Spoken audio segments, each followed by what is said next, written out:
Hello everyone, welcome. Getting a proxy error while trying to stream your favorite K-drama on the Viki app? Don't worry, in this video I'll show you how to fix this. So the Viki app detects when you're using a VPN or proxy. You need to go to your phone or PC settings and turn off any VPN or custom DNS settings. If you're using a VPN app, disconnect it completely and relaunch the app, the Viki itself. On Android, long press the Viki app, tap App Info, Storage, and then Clear Cache. On iPhone, you may need to delete and reinstall the app, since iOS doesn't allow direct cache clearing. Some content on Viki is region locked. If you're traveling or using a non-supported country's network, Viki may block the stream. Connect to a regular local internet connection in a supported region. Also, you might try updating your app. Sometimes older versions throw up proxy errors.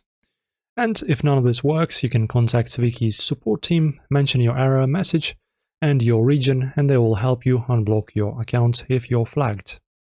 That's how you fix the proxy error on Viki. If this solved your problem, give it a like and subscribe for more app fixes. Guys, thank you for watching the video. Enjoy your streams.